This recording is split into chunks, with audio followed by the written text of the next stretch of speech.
Olá pessoas, esse é mais um vídeo meu aqui na internet. Eu acho que eu ainda posso andar na rua sem ter medo de tomar um tiro pelas coisas que eu falo aqui nos meus vídeos.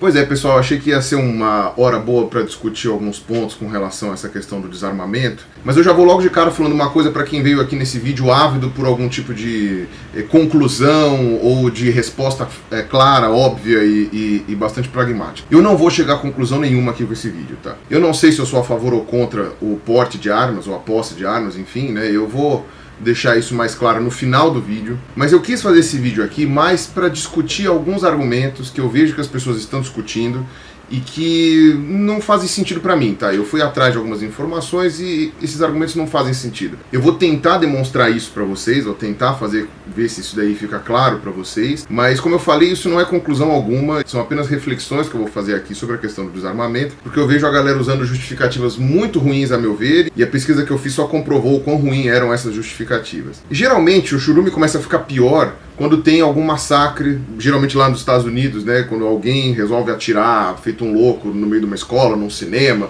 qualquer outro lugar, e aí as pessoas começam a discutir essa questão, né, mas lá é permitido, mas aqui é proibido, mas onde é que pode, será que é melhor que libere, melhor que proíba, tal. Então eu queria só desmistificar alguns desses argumentos que eu tenho ouvido aí e discutir um pouco mais. Na verdade, se eu estiver errado, me corrijam também. Então eu vou começar falando que as fontes que eu vou utilizar, tá, são fontes de metadados, né? Levantamentos gerais feitos em vários países do mundo que geram um mapa, esse mapa colorido que tem aí a amostragem da variável que eu quero mostrar para vocês. Nem sempre a compilação de dados desses mapas ela é muito fechadinha, porque às vezes em alguns países é muito difícil de você ter informação, porque você tem uma questão do governo que esconde, você tem a diferença entre a lei e o que é aplicado de verdade, você tem alguma diferença dos dados que são transparecidos. Você sempre tem que levar em conta que esses mapas eles são bem ilustrativos, mas você tem que às vezes olhar a realidade de cada um dos países para ver do que se trata. Em compensação, ele é basicamente a única fonte de metadados que a gente tem,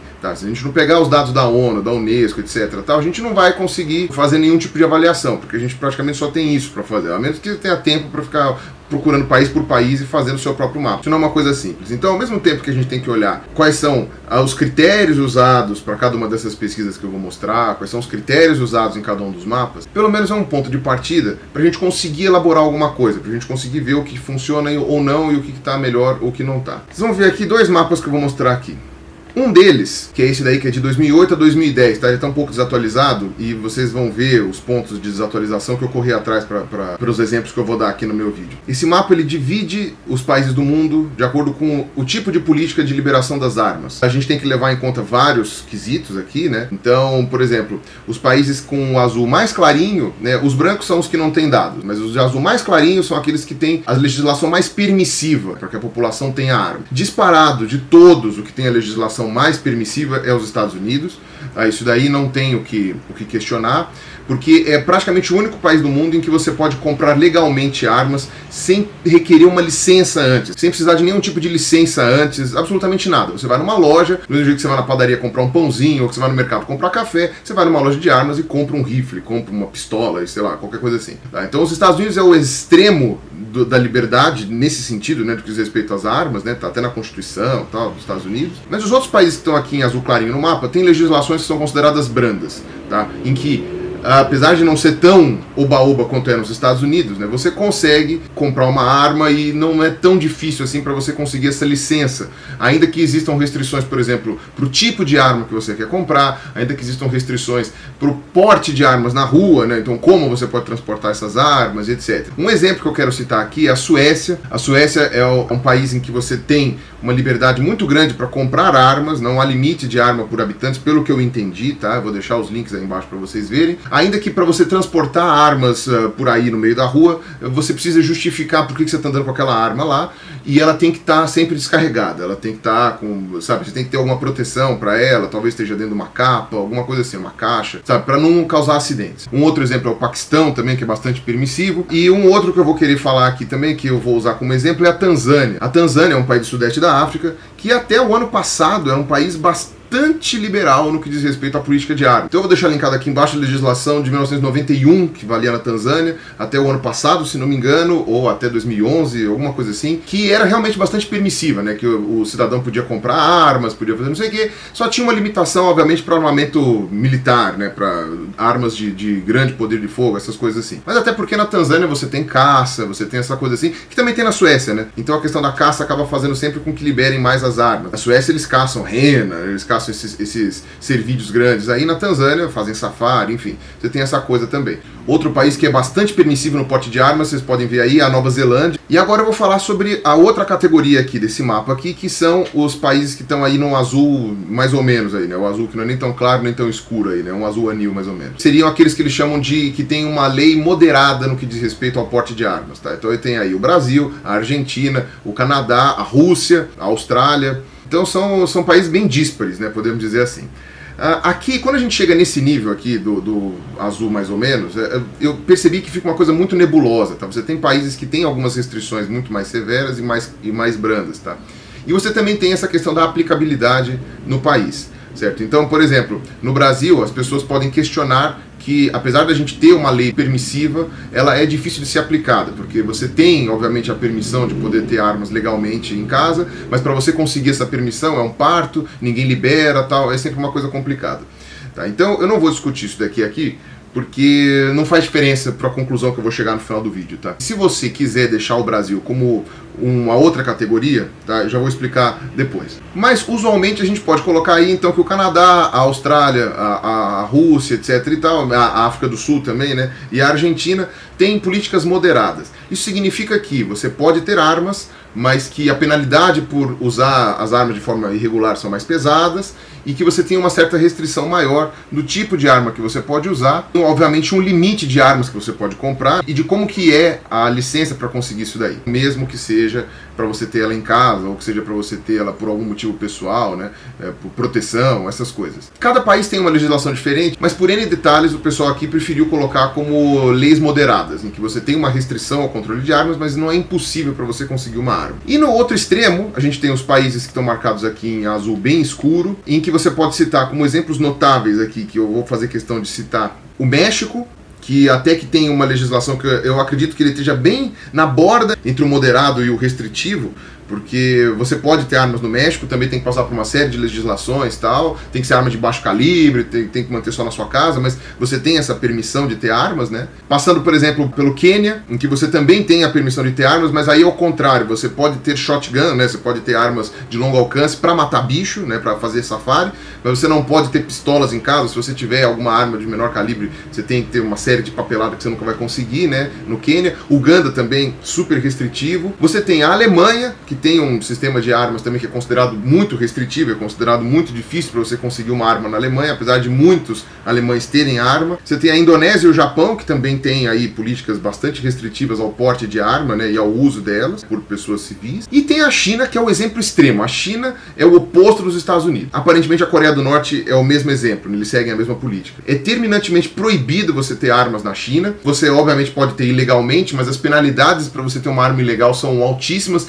inclusive pena de morte. Tá? Então, assim, a China a gente pode colocar como exemplo oposto aos Estados Unidos, né? São os dois extremos na política de liberdade de armas. Então, esse mapa, ele tem, além disso, ele tem alguns dados sobre morte por arma de fogo nas principais cidades, mas eu não vou usar isso aqui para falar para vocês, porque vai ficar muito confuso e é só por algumas cidades, então eu não vou usar isso aqui não. Eu vou usar outro mapa aqui para vocês, que é o mapa por taxa intencional de homicídio no mundo. Esse mapa aqui ele é compilado com uma série de dados que são meio difíceis de você avaliar, porque, por exemplo, em alguns lugares o governo mata muito, e isso é considerado homicídio intencional, né? Então, por exemplo, a Coreia do Norte mata muito por uma questão do governo. O governo mata muita gente lá. Mas a gente nunca fica sabendo os números exatos. Então, na hora de colocar no mapa, às vezes o número está subestimado. Você tem alguns países aí, por exemplo, que tem guerrilha. Então, eles não estão em guerra externa. Então, dependendo de como for, é considerado muito violento. Eu acredito que o México seja um caso desses, né? Então, você tem uma guerrilha, você tem uma situação de guerra mesmo, de conflito armado. E aí não é uma realidade que você consegue comparar para todos os outros países. Aliado a isso, né, aqui nessas taxas de homicídio, eles não estão usando o homicídio por arma de fogo especificamente, eles estão usando homicídios no geral. Então, se você matar com uma faca, se você matou por estrangulamento, entendeu? Inclusive suicídio tá valendo aqui nesse mapa, tá? Inclusive, eu descobri que é por isso que a Groenlândia tá tão azulona, assim, né? Porque a taxa de suicídio lá é muito alta. Tem toda uma questão que eu não sei por que na Groenlândia tem tanto suicídio assim, provavelmente é por baixa exposição ao sol, provavelmente. Mas a gente tem aí o Brasil bombando, né, a Colômbia, a Venezuela bombando, né, o México que eu já falei, e a República Democrática do Congo, a África do Sul, a Nigéria, enfim, países que estão super bem, assim, né, alguns que tipo, tem guerra interna, né, a Nigéria tem o Boko Haram lá, quer dizer, olha que coisa legal, né, o Brasil tá no mesmo nível. E no oposto do mapa, né, quanto mais clarinho, menos mortes por 100 mil habitantes. Quando você tem o azul mais clarinho de todos, aí você tem menos de uma morte por 100 mil habitantes, em que você pode colocar ali, por exemplo, a Islândia, a Suécia, a Alemanha, a Holanda e a Indonésia. São alguns países aí que têm um mínimo de taxa por homicídio intencional. Lembrando que essas taxas aqui, elas não incluem, por exemplo, tiro que não matou, não incluem assalto, não incluem roubo, não incluem nenhuma dessas coisas. É só uma violência no que diz respeito a homicídio. Mas a arma de fogo, ela está correlacionada diretamente com a questão de homicídios. Então, levando em conta todas essas restrições, vamos fazer uma comparação entre esses dois mapas. Qual é a alegação que o pessoal tem dado para que as pessoas tenham o direito de se defender e ter armas em casa? Quando você tem direito a comprar armas e a se defender, você diminui a violência porque os bandidos acabam tendo mais medo, os bandidos acabam não se arriscando tanto, não sendo tão ousados, digamos assim, né? Ou então eles acabam sendo ousados, mas eles se ferram porque a pessoa se defende e mata o bandido, enfim. Comparando esses dois mapas, a gente vê que tem algumas coisas que não batem muito bem com isso. Então vamos pegar aqui na Europa, dois países que eu citei aqui como exemplos, tá? A gente pega a Suécia, tá, que tem uma legislação permissiva, né, no que diz respeito ao porte de armas, e a Alemanha, que tem uma legislação extremamente restritiva ao porte de armas. A gente pode pegar, por exemplo, a Holanda também. A Holanda está muito perto da China, inclusive, no limite de restrição de armas. Tá? A Holanda também, só a população militar e polícia que pode usar arma. Você tem uma restrição absurda da população, a população não pode se armar de maneira alguma. Tá? Então a gente pode pegar esses exemplos aqui na Europa. E a gente vai olhar a taxa de homicídios por habitante. A gente vai ver que todos eles estão com menos de um homicídio a cada 100 mil habitantes. Todos eles estão aí com uma taxa baixíssima, aí, tanto a Alemanha, quanto a Suécia, quanto a Holanda. Vamos pegar agora um outro extremo. Vamos ali na África, tá? E a gente pega, então, a Tanzânia, que eu já tinha citado, e o Quênia. Beleza? Podemos pegar o Uganda também. É um ótimo exemplo. A gente tem a Tanzânia, que está aí com uma legislação bastante permissiva ao porte de armas, que mudou recentemente, e você tinha aí o Quênia e o Uganda sempre com muita restrição ao porte de armas. Todos esses países aí estão aí com a sua taxa de homicídio bem alta. Você pode ver que tanto Tanzânia quanto a Uganda estão com aí entre 10 e 20 homicídios a cada 100 mil habitantes, e o Quênia tem entre 5 e 10, né? Tá um pouquinho menor no Quênia do que no resto. Então, quer dizer, você tem um país aí bastante permissivo ao uso de armas, que está com uma quantidade de homicídios muito alta, e você tem um país com uma restrição muito grande ao porte de armas, que está até com uma quantidade de homicídios um pouco menor. E você tem o Uganda, que tem uma restrição muito grande ao uso de armas, e que continua também com a mesma taxa de homicídios do país que tem uma legislação mais aberta ao porte de armas. Baseado no exemplo do Quênia, é que a Tanzânia resolveu restringir o porte de armas da população, exatamente por causa desses números aqui. É um problema muito grande a quantidade de mortes que existem na Tanzânia por causa de armas de fogo, tá? Pela população civil, armas legais. Você tem que levar em conta, obviamente, a realidade de todos esses países aí. Apesar do Quênia, da Tanzânia não estarem abertamente em guerra, por exemplo, eles estão cercados por países que têm guerrilha ou que tiveram guerrilha há muito pouco tempo, né, como Ruanda, Burundi, a República Democrática do Congo, a Etiópia, Somália. Graças a isso, você tem alguns problemas externos que esses países têm que lidar. Então, apesar da Tanzânia ser um país que não tem nenhum problema interno, você tinha aí esses vizinhos aí que acabavam causando aí em volta, né? O Quênia tem alguns problemas internos recentemente, mas ficou muitos anos em paz, né? Tinha também os vizinhos da Somália, da Etiópia, do Sudão, fazendo problemas lá e causando problemas. Então você tem que levar em conta tudo isso também. Então você vê, na Europa, peguei aí 3 países com políticas bem distintas de porte de armas, com resultados muito parecidos no que diz respeito à violência doméstica. E você vê na África países com políticas muito diferentes de porte de armas e também alcançando realidades muito parecidas, né, no que diz respeito à violência interna. Então vamos pegar agora os dois extremos, tá? Que eu já tinha comentado aqui, que é Estados Unidos e China, tá? Estados Unidos com uma permissividade absurda ao porte de armas e a China com uma permissividade mínima ao porte de armas. Você vê que os Estados Unidos aí tem uma quantidade de homicídios intencionais por 100 mil habitantes entre 2 e 5, e você vê que a China está entre 1 e 2. Ou seja, a China tem menos homicídios a cada 100 mil habitantes do que os Estados Unidos. Obviamente, a gente tem todas aquelas restrições que eu falei da quantidade de dados, mas a gente tem que levar em conta também que, ao mesmo tempo que o governo chinês deve esconder muito dado da ONU, da Unesco, enfim, para saber quantos chineses morrem de verdade por homicídio, por outro lado, os Estados Unidos, será que eles contabilizam imigrantes legais quando eles morrem, por exemplo? Bom, então vamos para um outro mapa agora, que é o mapa de quantidade de armas por pessoa. Tá? Então, no caso aqui, a cada 100 habitantes, a quantidade de armas, né, o azul mais clarinho, quase verde aí, é menos de 5 armas. E os Estados Unidos é o maior de todos aí, né? Mais de 75 armas por 100 habitantes, ou seja, 75% da população dos Estados Unidos é armada, né? Tem armas. Ainda que não a população, mas é a proporção per capita, né? Então vamos voltar lá para o nosso exemplo da Europa. A gente tem ali a Suécia, a Alemanha e a Holanda, né? E você vê que a Alemanha e a Suécia tem uma quantidade muito parecida de armas na população, entre 30% e 50% da população armada, mesmo tendo políticas muito diferentes de liberação ao porte de armas. No caso, as medidas restritivas da Alemanha, ao que diz respeito ao porte de armas, não quer dizer que impeça a população de ter arma, apesar de que você tem que cumprir uma legislação muito rígida. E a Holanda, que você não pode ter arma e ponto, tá ali, ó, menos de 5% da população com armas, e todos esses países estão muito bem, obrigado, né? A Holanda tá muito bem com ninguém armado, a Alemanha tá muito bem com 30% da população armada, a Suécia está muito bem com quase 50% da população armada. E você tem a Nova Zelândia, por exemplo, que tem uma política extremamente permissiva ao porte de armas, em que pouquíssima gente da população é armada, mesmo você tendo uma política bastante permissiva. Você tem ali, ó, 10% a 30% da população armada na Nova Zelândia, que é muito parecido com a Austrália, que tem uma política bastante restritiva ao porte de armas. E chegando na África, tá? Lembrando que esse mapa também está um pouco desatualizado, porque o Sudão ainda não tinha sido dividido. Você tem aí Uganda e Tanzânia com uma quantidade pequena de armas, e são os países um pouco mais violentos, né? E o Quênia com um pouquinho mais de quantidade de armas por habitante, parecida com o Brasil, mas ainda assim bastante violento, apesar de menos violento do que esses dois vizinhos que eu citei. E, inclusive fatos como esse daí que eu tinha falado, por exemplo, o Quênia e a Suécia são países em que você tem muita caça, então talvez isso justifique porque eles têm mais armas, né? Enquanto, sei lá, o Brasil, por exemplo, tem menos arma porque aqui a caça é proibida. Você tem essas questões também. Agora, abordando isso daí, a gente vê que, olhando por esses três mapas, não existe uma lógica pétrea em dizer que quanto mais restritiva é a lei de desarmamento das pessoas, mais violento é o país, né? Ou que quanto mais permissiva é a lei no que diz respeito ao porte de arma, mais pacífico é o país. Ou seja, essa não é a variável que a gente tem que comparar, não é isso que está deixando os países mais ou menos violentos, não é a liberação ou a proibição das armas.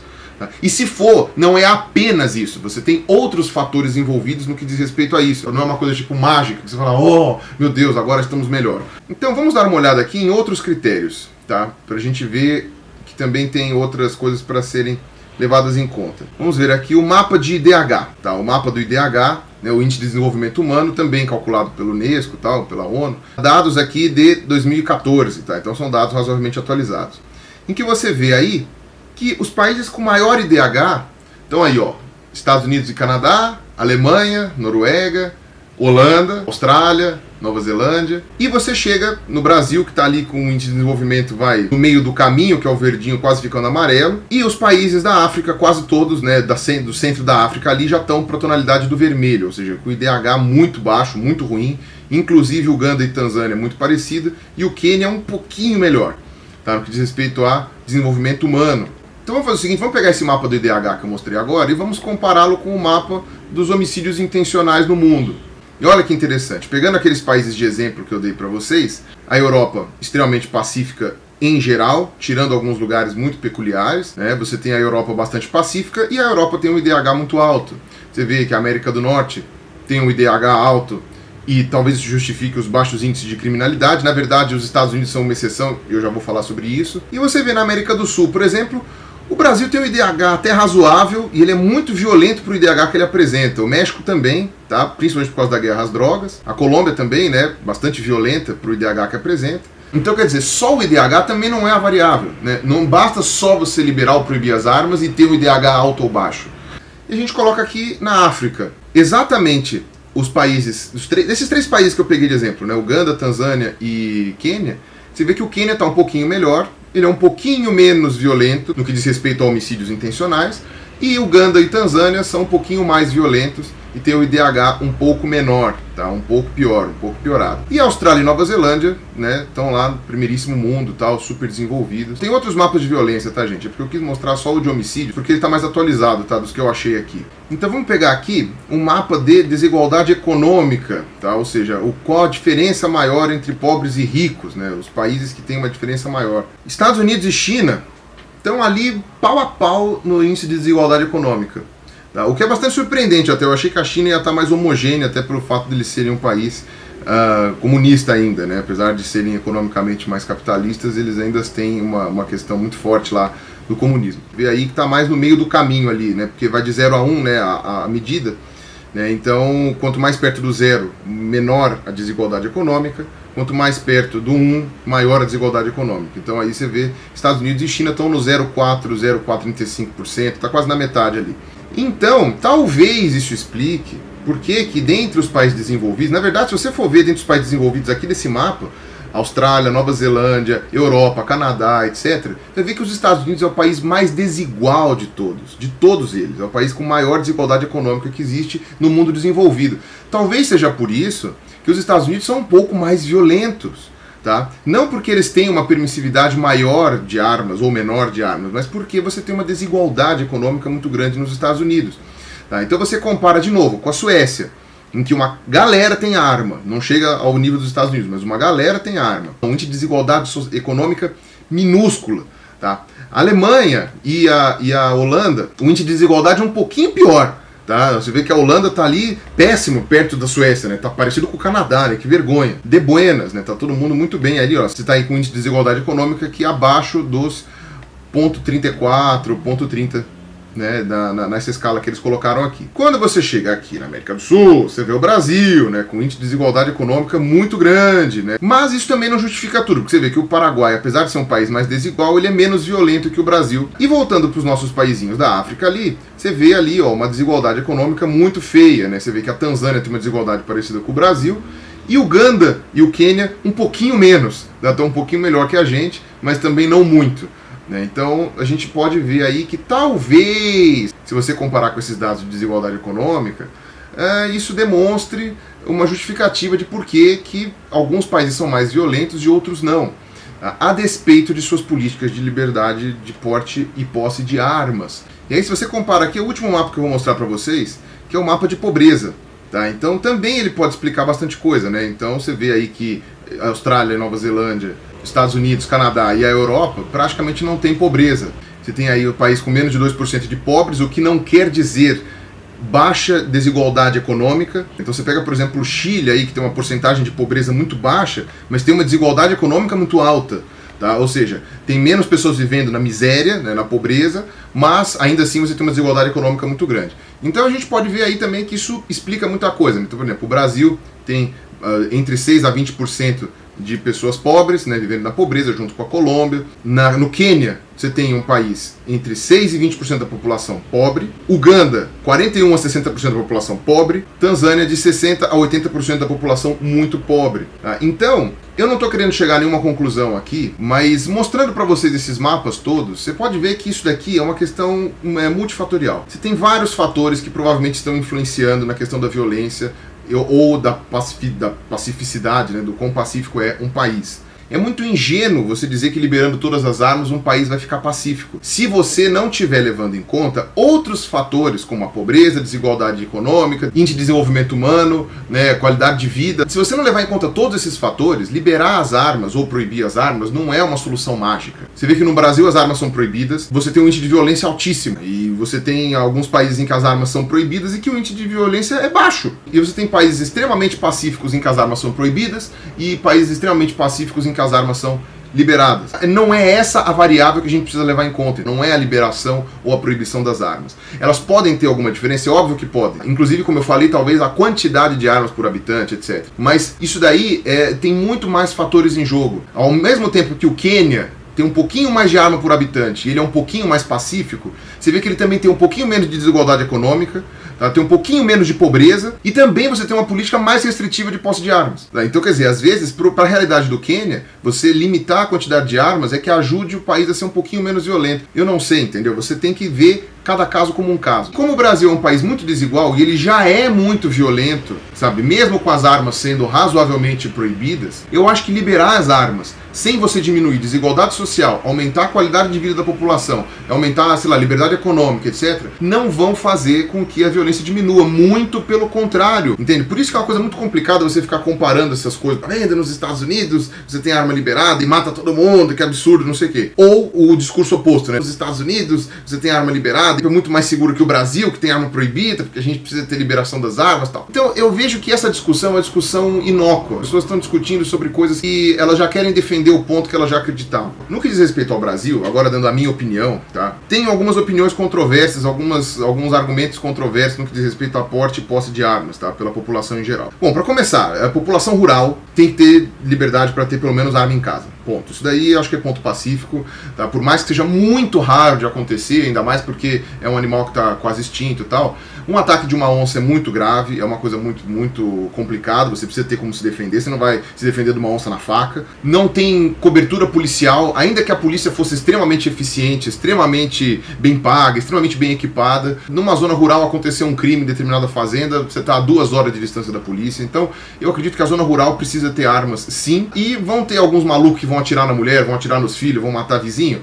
É uma consequência que a gente vai ter que lidar com relação a isso. No que diz respeito à área urbana, eu não tenho opinião nenhuma formada sobre a posse de armas em casa. Tá? Eu não sei se seria bom ou ruim as pessoas terem armas em casa, mesmo porque elas já têm ilegalmente. Então talvez seja até uma maneira melhor do governo saber quem tem e quem não tem arma em casa. Eu tenho minhas dúvidas de que ter uma arma em casa vai realmente fazer com que você tenha mais segurança. Porque, a menos que você durma com a arma embaixo do travesseiro, sabe? Se um bandido quiser te assaltar, quiser levar teus pertences da sua casa, sabe? Ele pode escolher um momento em que você não esteja em casa, e aí não adianta nada você ter arma. Muito pior, porque se você não estiver em casa e a arma estiver em casa, ele vai roubar a tua arma. O bandido pode pegar você desprevenido, você não vai estar com a arma na mão bem na hora que ele estiver te atacando, sabe? Então, eu acho também que é uma coisa meio utópica você achar que a arma em casa vai te proteger. Mas vá lá. Talvez exista realmente, né, ainda mais para quem mora em casa, né, que tem um quintal muito grande e tal, se você viu alguma coisa, etc e tal, que a possibilidade de você talvez se defender com uma arma talvez seja boa. Tá? Eu não tenho opinião formada sobre isso, eu já falei. Agora, para você andar com arma na rua, isso eu particularmente duvido que vá diminuir a quantidade de violência ou que o bandido vai ficar com medo de te assaltar porque você está armado ou porque ele acha que você está armado. O que eu vejo muito na população em geral, nesse pessoal que defende a liberação das armas e tal, é uma coisa meio surreal, assim, de pensar com a cabeça de bandido. Que é uma coisa que eles não conseguem fazer, porque a maioria dessas pessoas não são bandidos. Eu lembro que tem um vídeo muito bom, aliás é um vídeo excelente, eu acho que é o melhor vídeo dela, da Julia Joly, sobre a questão do estupro, tá? Em que ela fez um levantamento, uma pesquisa bibliográfica, sobre os dados que a gente tem sobre os estupros que são cometidos, né, e que são registrados, né, que obviamente, sei lá, 80, 90% desses estupros acontecem em casa, né, em vias domésticas, então o estuprador é um próprio familiar, é um pai, um tio, às vezes até uma mulher, enfim, né. Então esse daí é um valor que a gente já sabia, então, meio que a roupa da pessoa que foi estuprada tanto faz, né, se ela mostra mais ou menos, porque o perigo mora em casa, né, mas você tem aquela porcentagem pequena de estupros que acontecem na rua, que é o estupro clássico, né, da mulher que tá passando na rua, tipo, é agarrada, estuprada, tal, não sei o quê. Então, esse estupro que acontece fora de casa, que eu não vou abrir as definições aqui, porque eu já fiz isso no meu vídeo sobre estupro, vocês olhem aqui, mas esse estupro clássico que acontece na rua, tal, não sei o quê, que a Julia Joly acabou abordando. E ela chegou, nas pesquisas dela, a ver que a maior parte das meninas que é estuprada na rua não estava usando uma roupa curta, uma mini saia, um top, sem sutiã, sabe? Tipo, como o pessoal costuma imaginar, que faz com que as pessoas queiram estuprá-la. Estavam usando uma roupa fechada, geralmente a roupa que a gente costuma associar com crente, né? Então, uma saia justa e vai até o joelho, uma blusa fechada aqui sem decote e tal, e às vezes até uma bíblia na mão. Porque na cabeça do estuprador, essa menina que é mais recatada, que é mais religiosa, que é mais quietinha, ela vai ter uma chance menor de me denunciar pra polícia, vai ter uma chance menor de reagir, de gritar, de me bater, de estar, às vezes, com canivete, alguma coisa assim pra me agredir, né? Do que uma menina que é mais liberal, porque vai estar com uma roupinha que é mais bem decidida, que é mais bem resolvida e que talvez possa saber se defender. Isso é o que as pesquisas concluíram, né, no que diz respeito às estatísticas que a Júlia levantou. E é muito interessante, porque a maior parte das pessoas normais, ditas normais, né, dos homens normais,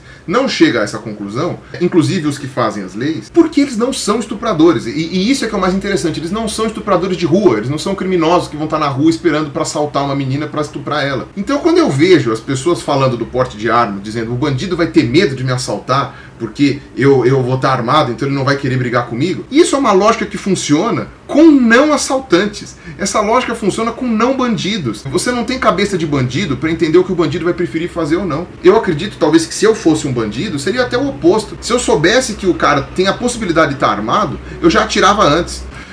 Então, quer dizer, um bandido que está lá naquela hora que ele vai assaltar alguém, que ele vai roubar uma casa, que ele vai não sei o que, ele está num momento de absurda tensão. Ele está num momento que nada pode dar errado. Então, em qualquer situação, ele vai atirar, se for necessário. Se você tiver uma arma, às vezes ele vai ter um estímulo a mais para atirar. E aí você fala, mas eu vou estar sempre protegido com a minha arma, porque a minha família... Você não dorme, você não descansa, você não vai abaixar para amarrar o sapato uma hora da tua vida, não.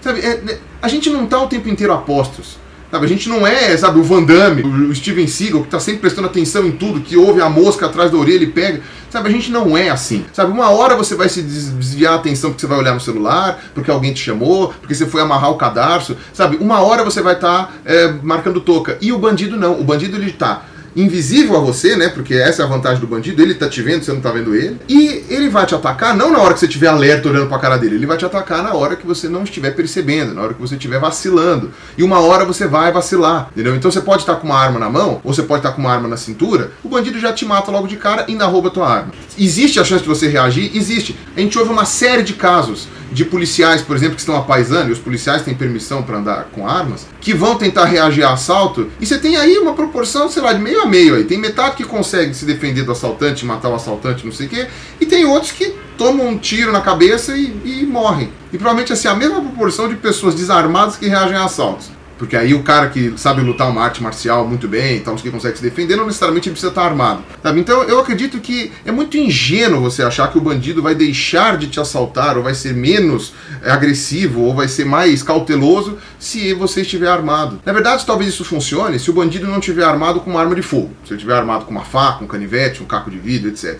Aí talvez funcione. Aí talvez realmente você tenha uma vantagem com relação ao bandido. Se não for uma arma de brinquedo, também é uma coisa... Se o bandido tiver com uma arma de fogo, meu amigo, eu acho que vai fazer pouca diferença se você tá armado ou não. Um outro exemplo também é se o bandido tá cracudo. Então, se o bandido tá cracudo, se ele tá ou sob efeito de droga, ou se ele está em abstinência de droga, no caso abstinência de crack, que é o mais comum aqui, ele não tá preocupado se você tá armado ou não. Ele quer arrumar a droga dele. Se ele tá com arma, ele vai te matar, você é armado ou não. Ele não tá nem aí. Ele não tá nem preocupado, inclusive, se a penalidade que ele vai sofrer caso a polícia pegue ele por assassinato e roubo é diferente, né? Porque por assassinato a penalidade é maior. Mas ele não tá nem preocupado, ele tá fora de si, ele não tá respondendo aos estímulos normais. Então não adianta você pensar na cabeça do bandido com racionalidade. Porque o bandido que tá em abstinência de droga ou que tá drogado, ele não tá pensando de forma racional. Você ter uma arma não vai fazer diferença na atitude maluca do bandido. E se você anda o tempo inteiro a posto, se você anda o tempo inteiro alerta, uma pessoa vem te pedir as horas, por exemplo, por favor, o senhor sabe me dizer se essa rua aqui, ela... Oh, putz, caramba, viu? O cara não devia ter perguntado pra mim assim. Você não pode estar o tempo inteiro alerta a ponto de dar um tiro em qualquer pessoa, senão você vai matar gente inocente. Então, quer dizer, você tem uma série de variáveis que, a meu ver, não me parecem estar correlacionadas. Não parece... eu não vejo nenhum bom motivo de por que um assaltante iria ficar inibido de te assaltar porque você está armado. Eu vejo motivos para cidadãos honestos, por exemplo, terem medo de você.